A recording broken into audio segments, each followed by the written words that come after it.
Hello, नमस्कार। मैं राजेंद्र गोयल इस मंगलवार फिर से आपके बीच में हूं और आज मैं एक थोड़ा हटके विषय लाया हूं। मैं पढ़ रहा था कि भारत का भी विश्व गुरु था। ये था शब्द मुझे बहुत चुभा। इस कोविड-19 ने एक हमें बहुत ही ज्यादा समय दिया है पढ़ने का, और हमारे जो मार्गदर्शक रहे हैं, प्रेरक रहे हैं, ज्यादा से ज्यादा पढ़ने के लिए जो प्रेरित क्या किया, तो जहां मैंने पढ़ा भारत विश्व गुरु था, ये मुझे बहुत चुभा। और चुभा तो यहीं से अगला प्रश्न शुरू हुआ कि भारत जब विश्व गुरु था तो आखिर क्या कारण रहा कि आज नहीं है। उनमें जब देखा तब ये विषय निकल करके आया कि उसका एक कारण हमारा आज का शिक्षा का पाठ्यक्रम है। इसकी बहुत बड़ी भूमिका है इस भारत को विश्व गुरु नहीं बनने देने में।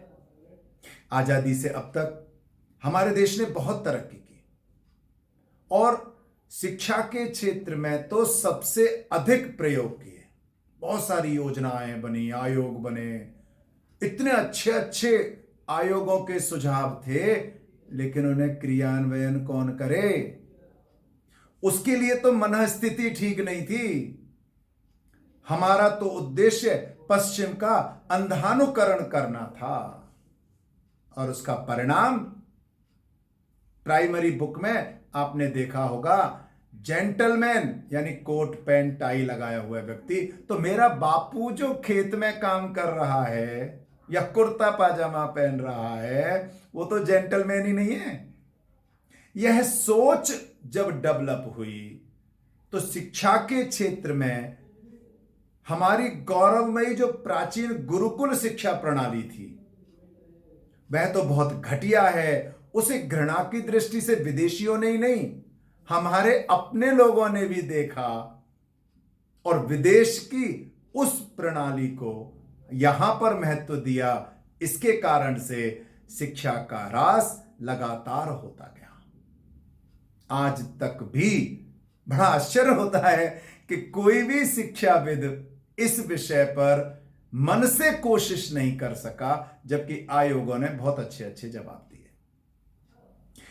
पूर्व राष्ट्रपति हमारे भारत रत्न एपीजे अब्दुल कलाम जी पायलट बनना चाहते थे। बहुत कोशिश की लेकिन नहीं बन पाए, और जब निराश हुए इस एजुकेशन सिस्टम से, अपने आप से, तो सुसाइड करने तक की सोच ली। ये तो भला हो किसी संत का, किसी स्कूल वालों ने नहीं बताया, किसी पाठ्यक्रम में नहीं था, किसी शिक्षा में नहीं था। उस संत ने बताया, बोले अपनी प्रतिभा को पहचानो। और क्या कर रहे हो ये?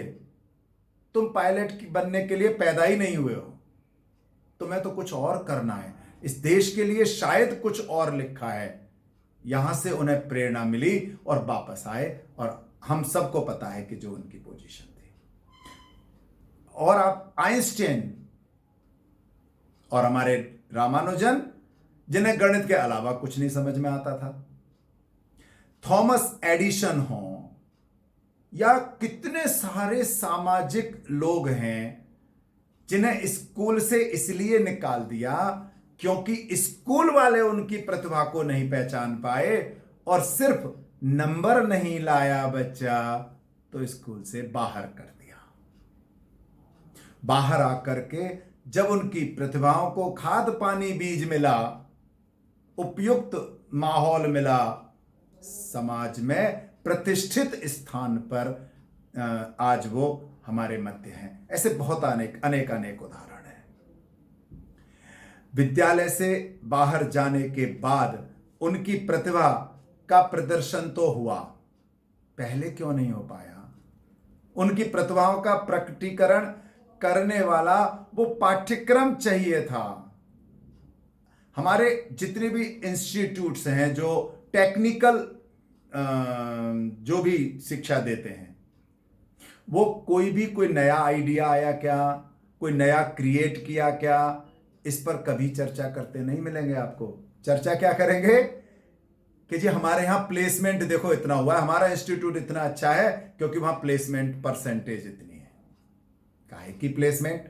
एक आईआईटी करने वाला बच्चा अगर आईआईटी के बाद एमबीए की सोचे, आईआईटी के बाद वो यूपीएससी एग्जाम देने की सोचे, तो फिर प्रश्न चिन्ह खड़ा होता है। यहां पर समाज में पद प्रतिष्ठा, मान सम्मान, सर्वोच्च नौकरी है, यह कहां से आई? हमारे हर उस एजुकेशन सिस्टम में जो मेरा पाठ्यक्रम था वहां मुझे किसी ने बताया ही नहीं। इसी के कारण से नौकरी के लिए अगर मुझे विदेश भी जाना पड़े तो मैं जाऊंगा, अपने घर परिवार संस्कृति संस्कार सबको छोड़ करके विदेश चला जाऊंगा, क्योंकि मुझे पैसा कमाना है, मुझे नौकरी मिल रही है। मैकाले की यही तो उद्देश्य था शिक्षा का, और आज तक इसी को सभी लोग निभाते चले आ रहे हैं। इसमें कोई काम किसी भी तरह का नहीं हुआ। हम सब जानते हैं कि शिक्षा का वास्तविक उद्देश्य क्या था? व्यक्ति के अंतर्निहित गुणों को विकसित करना, वह अपना जीवन सुव्यवस्थित रूप से जी सके। जितने भी इसमें शिक्षाविद रहे हों, महापुरुष रहे हों, सबने भाषा कोई भी उपयोग की हो, लेकिन उद्देश्य यही था, अर्थ यही था। अब इस अर्थ को जानने के बाद भी आज हो क्या रहा है? बच्चे का जो ज्ञान का परीक्षण हो रहा है, परीक्षा में प्राप्त किए गए अंकों से, कैसे भी प्राप्त करें हो चाहे इसके लिए उसने कोई कहना चाहिए अनैतिक भी कोई योजना बनाई हो, रचना की हो, लेकिन नंबर चाहिए। और उन नंबरों के कारण से मेरा ज्ञान, मैं बहुत बढ़िया, यह समाज में प्रदर्शन हो रहा है, इसका भय भी उसके अंदर आने लगा। और भय तो इतना अधिक आ गया है, हम सब जानते हैं, फेल होने का डर, या फेल होने पर बहुत सारे बच्चों ने आत्महत्या तक कर ली। कोठारी आयोग, जिसे एक बढ़िया आयोग माना जाता है, बहुत सारे सुझाव दिए। उसने भी ये बात कही है कि विद्यालय की देखभाल में उसके अंदर और बाहर अनेक क्रियाकलापों से छात्रों को विभिन्न अध्ययन अनुभव प्राप्त होते हैं। इनका समूह बच्चों को पढ़ना है, इनका सामूहिकता से अध्ययन करना है, यही पाठ्यक्रम है।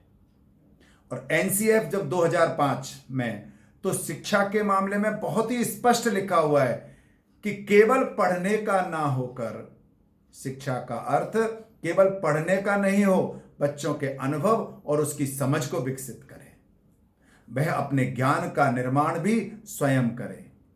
आज के पाठ्यक्रम से बच्चा क्या अपने जीवन का लक्ष्य बना सकता है? सोच सकता है कि मैं क्या बनूंगा वो आगे जा करके? कुछ सपना देख सकता है अपने लिए? नहीं देख पा रहा है।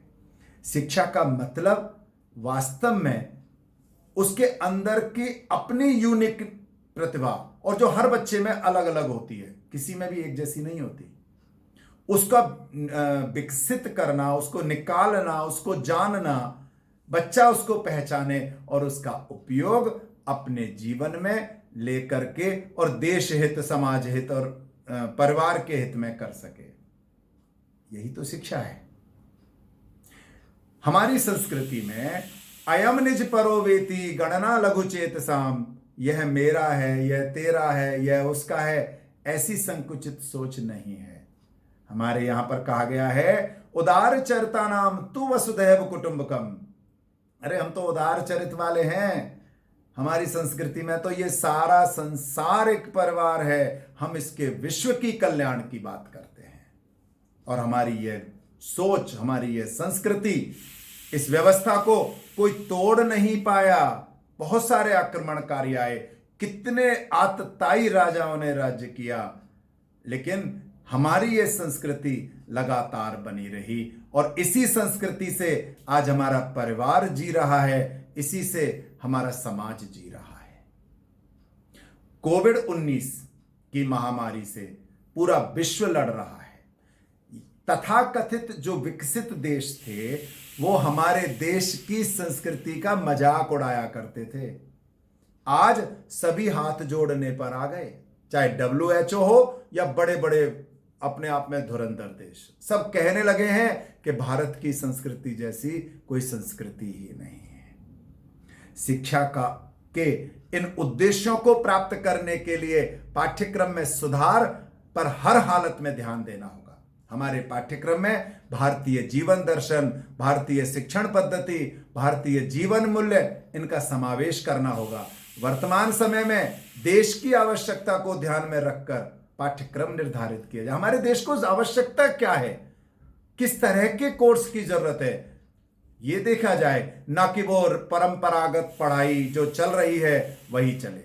देश के गौरवमयी इतिहास, जिसमें बच्चे के अंदर अपने देश की संस्कृति, अपने पूर्वज, अपने महापुरुषों के प्रति सम्मान पैदा हो।